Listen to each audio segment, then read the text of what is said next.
Hey everyone, welcome to the program WRSA Radio. I am your host, Grenadier One.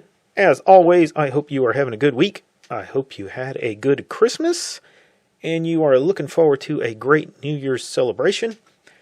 I am putting this show together prior to Christmas, as I mentioned last week, which was part one of this interview. So something big may have occurred in the time between shows, and I'm not talking about it today because of that. Just the way the cookie crumbled. I will catch up to everything news-wise on the first episode of the new year coming out next week, or if it's big enough and I have time, I will cut a special episode to give some kind of commentary. It just depends on what's going on. We shall see what unfolds. But until then, enjoy the second part of our interview with Karl Dahl. That's hilarious. Yeah, it's a whole fascinating history there, and the reason that I like it or am fascinated by it is because of the parallels to today. Because everything that you lay out there is exactly what is going on here.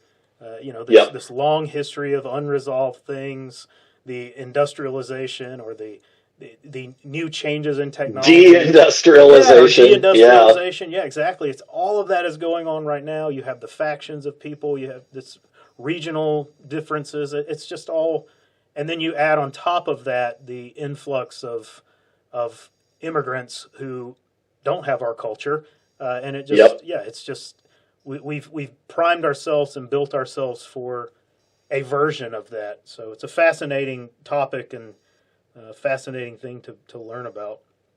Thank you for going deeply into that, by the way. Oh, sure, yeah. And one thing I want to add, so one of my key things that I really want to communicate here as well is that if you look online and like Twitter, Gab, there's a lot of really arrogant, foolish, supposedly right-wing perspective. And to be honest, it's people repeating things that they just don't understand. They know not what they do. But they're like, oh, well, in Spain, the right one, and so it would be the same here because we have all the guns. It's like, no. The important thing there's a couple important things that are why the Spanish right won. First of all, they were not seriously opposed by the quote unquote liberal democracies. So France was covertly, semi-officially, semi-unofficially, and in spurts, supporting the Republic. The UK and America did not get involved formally, but they were, quote unquote, allowing American companies, oil companies, and like truck manufacturers specifically, not arms, to give credit to the nationalists. So one of the most influential things that Franco had was they secured, and this was done through that kind of secret network that I talked about previously. They secured, Chevrolet and Ford trucks, and a steady supply of tires for those trucks and gasoline. Yeah. Diesel, right? And so that was huge, and that was something that people noticed early on, is that it was being paid for on credit. The Soviets charged the Republic literally all of Spain's gold reserves for like cast-off weaponry, as well as some modern stuff, some modern tanks and light armored cars and stuff like that, but mostly a lot of cast-off stuff. So that they just took that, whereas the Western Anglosphere gave it on credit, and then the support of Germany and Italy was a little different. The Italians were just doing it for fun, and for practice. But for the the lulz. Germans, yep, for the lulz, and the Germans did it to secure access to like raw resources. And it's really interesting, actually, and I'll touch on that because people make much of, Funny Mustache Man and Franco's involvement with him. Hitler did not like Francisco Franco at all, and even today, the like super edgy teens who are basically esoteric Hitlerists, they really dislike Francisco Franco because they have this like really reductionist view. They were like, oh, well, he should have like totally teamed up with Hitler and everything would have been great and the Germans would have won. And like, I don't think that that's true at all. Right. That you can't, like, you invade Russia. Like, sorry. Well, and there was the Blue Division was Spanish volunteers that went to Russia. That was for the strictly Germans. Volunteers, and the way that Franco is such an interesting character. There's a great biography of him that I need to reread, which I will soon. But what would happen is people would meet with Franco and they would think he was this bumbling buffoon, and he'd be all like, oh, non-committal, and what would happen is they'd come out of a meeting and they'd be like, that idiot, I totally owned him. And then they would think about it and they'd go, he tricked me. And so apparently Hitler described him as like the silver fox because, right. And he would be constantly frustrated because he was trying to get Franco to like hand over like control of his country basically and the war to the Germans, and he wouldn't do it. He absolutely wouldn't do it. In fact, Franco withdrew really critical infantry support from the Italians kind of early on at the Battle of Guadalajara, which is over the mountains east of Madrid, where the Italians took huge casualties in early mid-1937. And he basically did that to put them in their place, to say, like, you don't run this war and you don't tell me what to do. Right. We don't want foreigners here. Like, we'll accept your help and we appreciate it, but, this is Spain and Spain belongs to the Spanish. And so people get really upset about this stuff, but what he did is he kept them out of what he knew to be a war that was not going to go well for that side, because he never believed his own bullshit. He never believed it. He was really flexible on a lot of things. He was never an ideologue other than, you don't get rid of the church, you don't erase the name Christ Jesus from my country. Mm-hmm. And other than that, like, we'll figure it out. He didn't have like strict economic beliefs. He, after the war, he incorporated a lot of economic reforms, including getting rid of the latifundia under his authority, under the rightist authority, with no violence, no BS. And, the left hates him because he won and crushed them.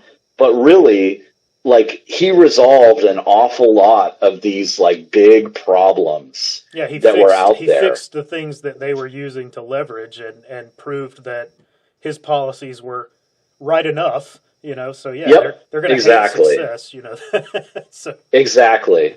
And so, during World War II, they were selling weapons to the Germans. They sold an awful lot of Astra handguns to them of various types, mm-hmm. especially to the Luftwaffe.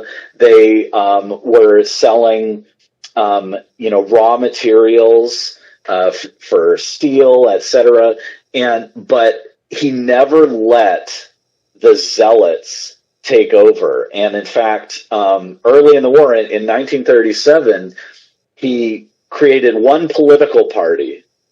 And there was one legal political party under the nationalists, and it was a combination of the Phalange, who were the fascists, and then the kind of traditionalist Carlist groups, which people talk about how ridiculous the idea was, but he basically said, we'll let you keep your symbols, we'll let you keep your language, we'll let you keep your heroes and your martyrs, but only if we march as one and we get this done. Right. That was the way that it was done. And so you could, portray yourself in these various ways. And those militias were also absorbed into the army under the authority of the army. But that was how he handled that situation. And ultimately, there had been and there still was violence occasionally in Spain from these little groups, but it would absolutely be ruthlessly crushed when they're fighting over control of certain things. So really interesting stories around that. And it's just not the way that it's portrayed. It wasn't like, oh, well, we had free elections and everything was great. And all of a sudden, a scary man came in and took over. That was totally absurd. The violence, the street violence was crazy. And all of these supposed Republican groups just bold-faced lying that they gave a damn about the rights and, the choices of people that didn't want these things. Because after 1931, there were so many uprisings and everything, and the Republican government wasn't stopping the left violence. And in fact, they basically tried to outlaw the church. They outlawed public expression of Christianity, which is insane when you look at Spain. Yeah. They banned the church, which is where most of the charity came from, like almost all the charity, in fact. And they basically tried to ban the church, and they started charging the local parishes for use of because they nationalized church buildings. Yeah, and so, your tithes were going to the government. Yeah, exactly. And so the anarchists and other groups could attack, religious processions. They could attack the right. And then the federal police, the assault guards, would arrest the rightists who fought back against them. It's very much rhymes with today, but the difference is that the rightists developed secret armies, and they also had conspiracies within the formal army itself that had been preparing for another coup. And occasionally, their notable people would get rounded up, attempt a coup, get, arrested, sentenced to death, and then end up just getting exiled after some lower level people were executed and stuff. But they were lining all this up and getting it ready and working with the political parties. And they also had funding to finance the development of these secret armies. So like the Requetés, they really formalized under the Second Spanish Republic. And there was one point where they had like 30,000 men that they could mobilize. They didn't have enough guns, though. And so it's really a really super interesting time period. And we cannot, I just can't stress this enough. To claim that the same thing would happen here is absurd in terms of outcomes, because what is a right winger? Like, what is a left winger? Like, how do you reconcile these groups? The left, their success in the polls and in creating these governments was based on the Popular Front concept, which we saw, which is a communist tactic of forging together the broad left to vote together and to basically put communists in charge. The same thing was done in France under Léon Blum's presidency. They use the term presidency. So, and the problem is, though, is that if they try to impose these far left things on the right is like why should I go along with this if no one, you're not listening to us. This isn't a legitimate government. You can't strip me of my religion. I'll just fight. And so the Reketes,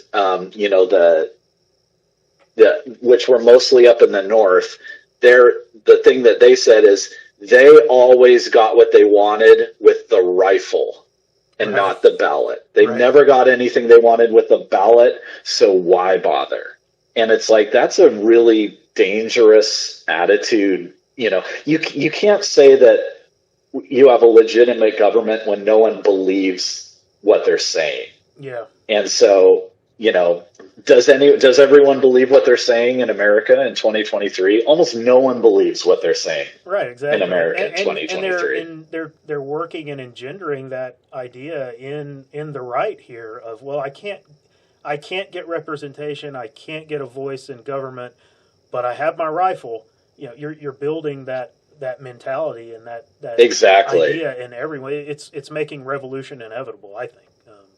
It is. It really is. And it's really interesting how they're seeding a lot of this like Civil War and like that was something I wanted to talk to you about. It's really intense right now. Yeah, I was, this and the timing of these things this last week and a half or so, that are all hitting kind of at the same time. You have this Netflix series that's going on about a cyber attack that's caused this apocalypse. You've got all of these official announcements and press releases about cyber attack.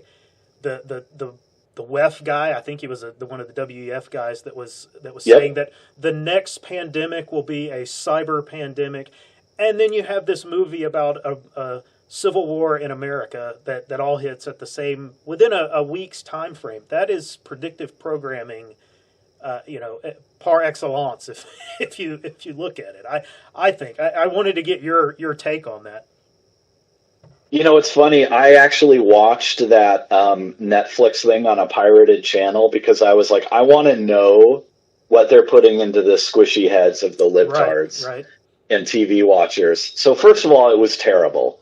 It was, but it's what you would expect. There's a magical Negro, which is like Barack Obama's image of himself. Right. He's super polished and he's calm and he's inherently good. And like his daughter is a little edgier and like, distrustful and critical of white people. But he's like, nope, we gotta stay calm and everything will work out great.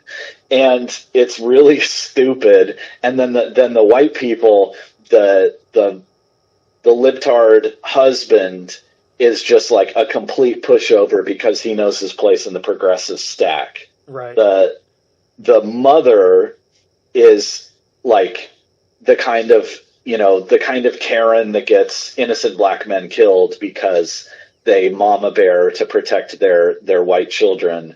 And so it had that angle. But here's the thing. That's what was being pushed online. That was the least interesting thing about this movie.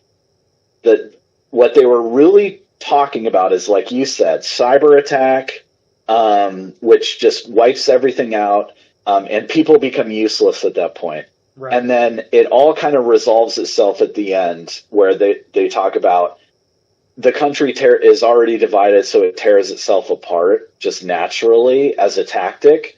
But then the magical Negro says, "Oh, actually, so I have a client. He's supposed to be like a high finance guy, right?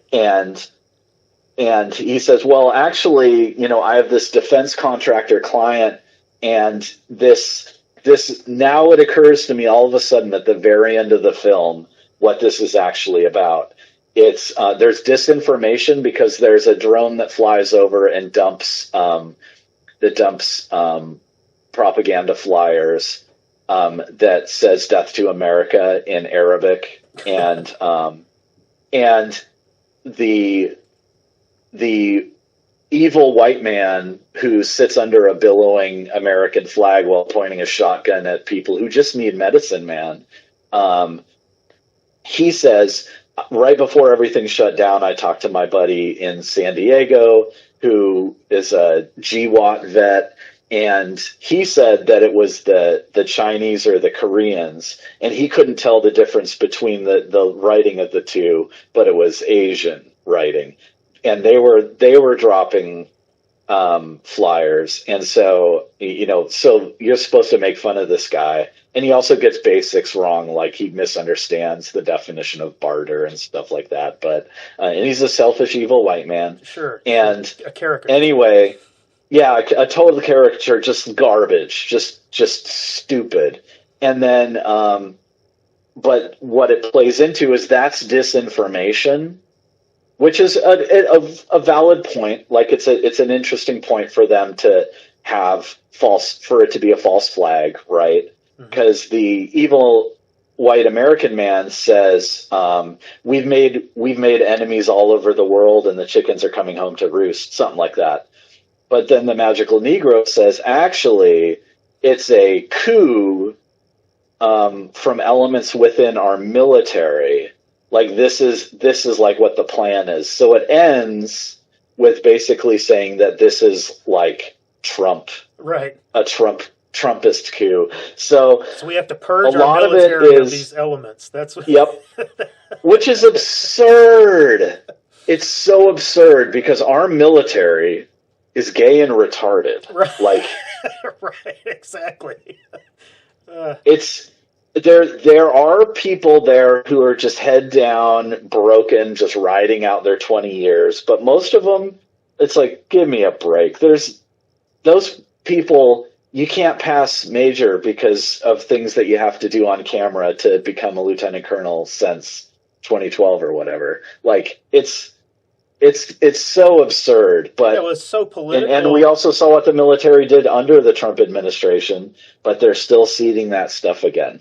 Yeah, it's so political at the higher ranks that, and you could argue that it's certainly done intentionally to be that way. 100%. None of them could ever organize beyond their own chain of command down because they would see that as an opportunity to screw the guy that just suggested, well, maybe we should coup. Oh, I'm going to turn that guy in, and it gets me brownie points, So there's nothing. Exactly. There's no organization outside of a single colonel and his brigade or a general and his unit.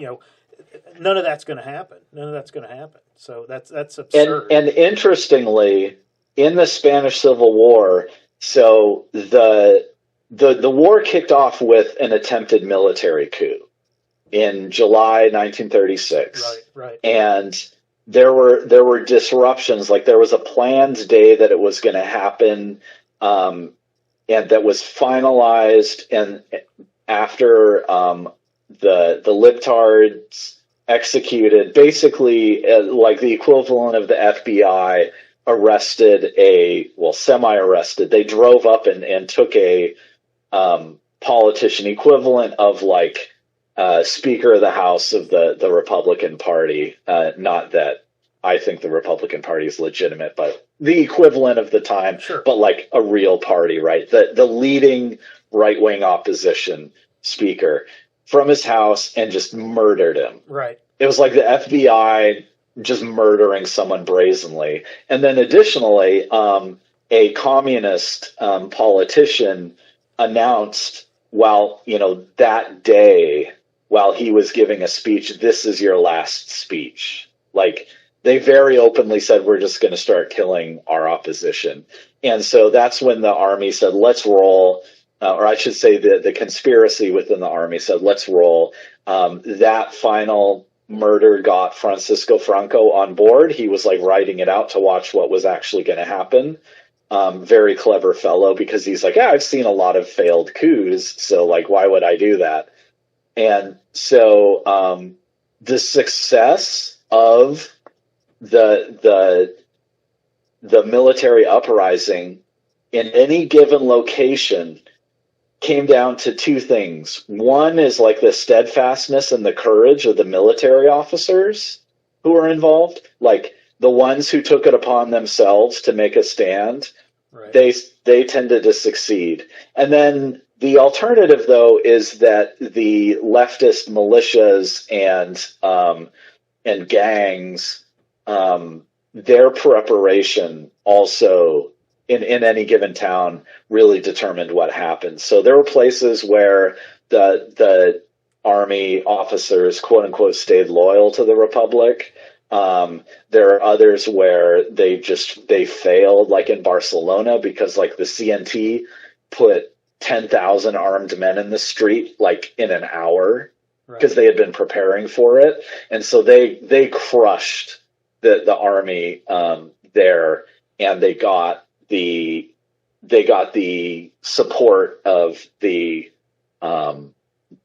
federal police and the local police to stay, quote unquote, loyal to the Republic, even though they immediately kind of set up their own government. And it really played out that way around the country. And so when you look at the United States, you're like, it would literally be like, Fort Gay Liberty or whatever, formerly known as, named after a Southerner.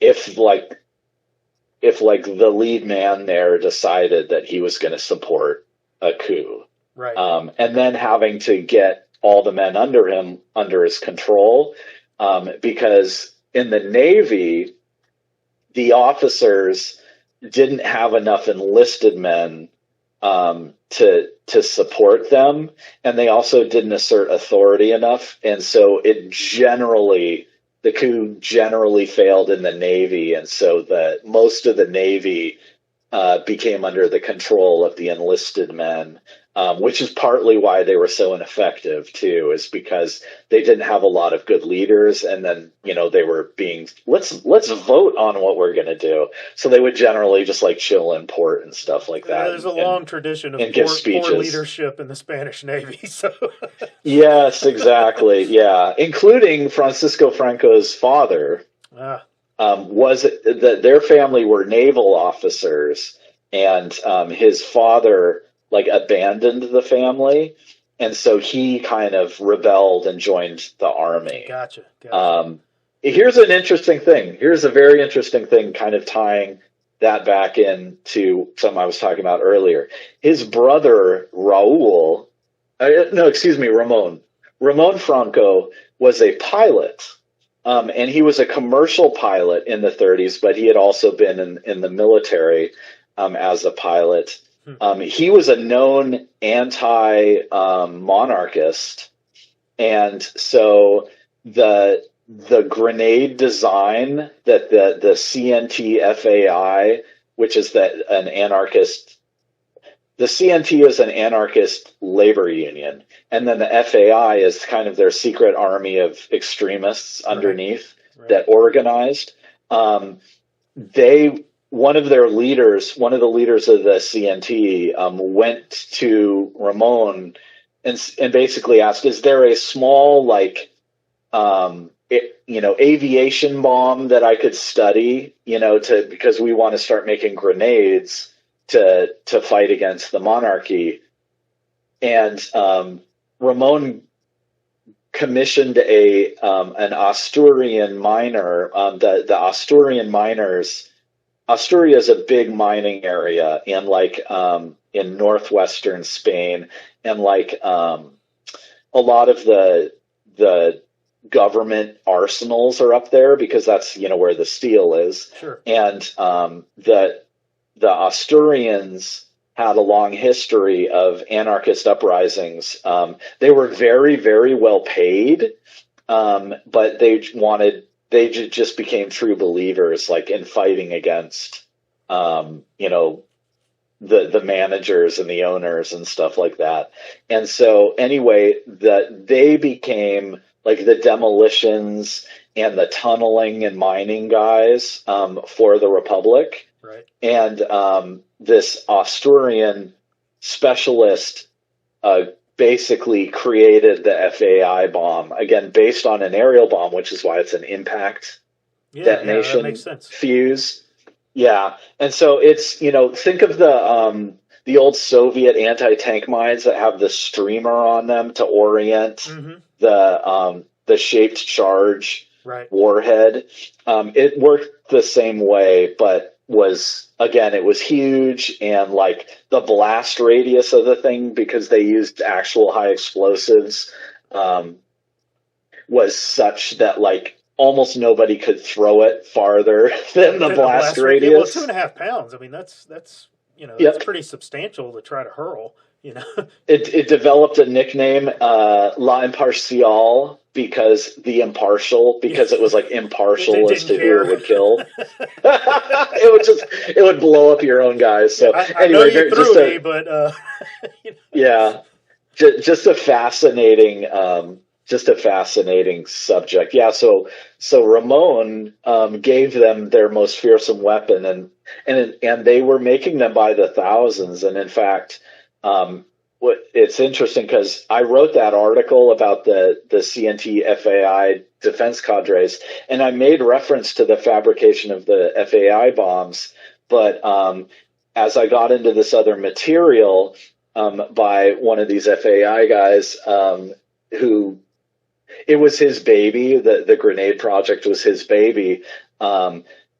He started having conflicts with the people farther up because, like, the funding of the grenade fabrication, they were making so many of them, and it's actually one of the main reasons they were successful in Barcelona. They were making so many of them that it was eating up like 15 to 20% of all the dues that the whole labor union was collecting. Wow. It was a huge undertaking, but one of their most famed like anarchist militant groups was the Durruti column under this fellow Durruti. After they secured Barcelona, they went up to Aragon in the north to go fight against the Carlists and to claim as much territory as they could, right? So it didn't take them that long to secure most of Catalonia, and as they were pushing north and grinding their way in and slaughtering Catholics, they ended up hitting the front that kind of froze in Aragon, and that's actually where George Orwell winds up, right. And our hero in this book winds up there as well. And then as the nationalists are making their drive toward Madrid, the Durruti column is dispatched from there to go support the central government. And that's the time when they said, we're basically putting La Revolución Social on hold because we need to win this war first. And so that's really where the first conflict between the ideologues and the, basically let's become the subjects of the communists who are running the army. That's where that really first happened. And so as the Durruti column went up there, they brought 35,000 of these grenades. Good grief. And they had only had control of Catalonia for, at this point, it was like 2 months or so, because this was in like late September, I want to say, of 1936. They brought 35,000 of these grenades. So when they took over in Catalonia, they went to the like Hispano Suiza, weapon manufacturer, had a factory there, and they took over and they created a collectivized arms industry, and they started fabricating these grenades there. So that became like the standard in Catalonia and on the Aragon front for the leftist groups. But it was so dangerous, they ultimately went to a different design in 1937 that was smaller, easier to throw, and it had a more of a traditional kind of like a spoon striker time delay fuse. But they took 35,000 of these grenades with them to Madrid for the defense of Madrid. So very interesting logistic ability there. Yeah, it is. So when Spain was sending one of their basic grenade designs that their only They had an offensive grenade called the Lafitte, which is this big weird thing that was originally a French design. It was also an impact grenade, but it was an offensive design.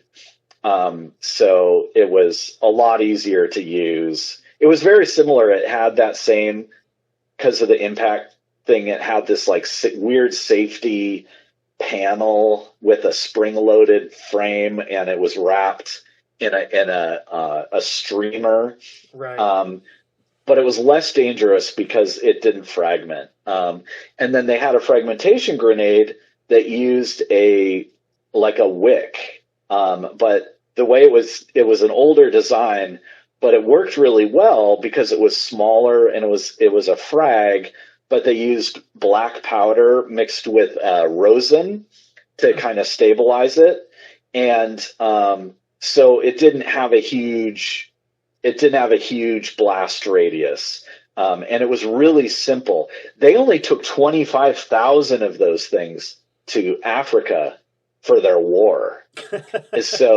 So the anarchists outproduced them in this one particular grenade design, I'll grant that, but they outproduced them in a very brief period of time. And it wasn't even really 1935 until they really started producing this grenade in numbers in Spain. So very impressive accomplishment, actually, and food for thought. Yeah, and it speaks to the to the big lessons there of logistics. Logistics is important. It's something that we have. Logistics is huge. About. I don't think we give enough credence to that and enough attention to it, and the organization part too. And I think you and I have talked about that before of just how difficult it is to get the organization done, and how the left has the advantage of they're doing that hard part first. It's very easy to do the tactical training and all that stuff. Once you've got people organized into groups, and we're doing it the opposite way, and that's a huge problem that has to be fixed in a very short time. And the way I would put it is a trained, knowledgeable person, even if they're not experienced in, even if you're not like a combat veteran, but if you have the basic skills for shooting, you can teach people to shoot. You can teach people to do, your basics, right? That they really need to master to be effective. You don't need that many experienced people as leaders. I mean, the more you have, the better, but you need them less to be trigger pullers and more to be leaders and organizers and trainers. And so it's really important, but the logistics are huge. And to be candid, everyone being on the same page, as well as the logistics, is really why, and we can also say because they were in the right and they were blessed by God, it was a holy crusade, according to the church, but the right wing won. Their logistics were impressive. And so here's something that I'll just throw out there. The left used charts and graphs to say this is the most optimal expenditure for food, and it was like lentils and wheat. Whereas the right said, what do we already produce? Keep producing that. Because Spain could always feed itself.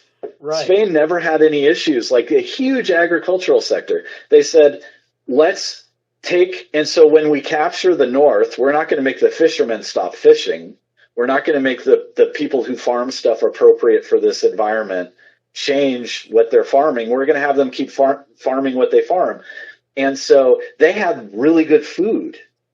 And in fact, there are all these stories of like, they would come in and they'd be like, oh, here's actual food. And people will be like, hooray. I'm not going to fight against you or argue with you because I'm eating actually delicious real food, because they were eating this sludge that they would just make this wheat lentil goo, which was no one wanted to eat. And it wasn't even nutritionally any good. People's teeth are falling out and their hair is falling out and stuff. And it's like, if you replace it with real food, that's so powerful. And so that's just using what they already had. They didn't need to say, oh, well, this isn't 100% economically efficient like my charts and graphs say. They treated the Spanish as they were. Yeah, wow, they treated shocking. the people as they were. Yeah. Shocking. Yeah. Here, if it comes down to, okay, I'm going to back the side that feeds me gruel or the side that feeds me, chorizo. Well, that's exactly. Come on. I mean, and that's hilarious. That is hilarious on multiple levels and sad, but yeah, very very typical. Well, here's the other thing. Way of doing things. This is the death by PowerPoint in pre-PowerPoint. Optimal way of doing it. Also, yeah, exactly. It also made them completely dependent upon foreign aid. Right. Yeah. If you don't have that native production of whatever the gruel is, then yeah. Yep. You're well, and then how much of that came from the Soviet advisors because they were selling the wheat to them? Actually, the most of the wheat came from the West. Oh, it was food aid. Yep. And of course, the Soviets were managing that through the Soviet International. Gotcha. But that's where that came from mostly. So the Soviets were sending weapons. They weren't sending food. They were stockpiling their own food. I gotcha. So it's very interesting. Wow. Fascinating. Well, Karl, we've been going on for a while. And I know you got other things to do, so I want to thank you for coming on the show today. And I will have you on the show anytime you want to talk. And you just reach out to me, let me know, and hope. When is your book? When's your book coming out? So it's ready to go. I'm getting the cover stuff, like some of the logistics around the cover, wrapped up. But yeah, it'll be published anytime, as soon as I possibly can. I'm trying to get it before Christmas. So what's the title on this one? It is Faction with the Crusaders. Gotcha. Awesome. Well, hopefully the listeners will be out there looking for that, and we'll make you a couple of hundred sales because I hope so. That would be great. I don't get a whole lot of listeners, but we'll do what we can. That'll be awesome. Again, thank you for coming on the show, man. That. Okay, I want to thank Karl again for agreeing to do that. He is a fascinating guest, and I have enjoyed having him on the show. I told him when we got done recording, anytime he wants to come on, there is an open invitation. I hope you guys enjoyed that. Leave comments down in the bottom of the post. That is all we have time for today. Like and subscribe. Come see us over on Gab and the Mothership. And as always, I will see you on the next episode.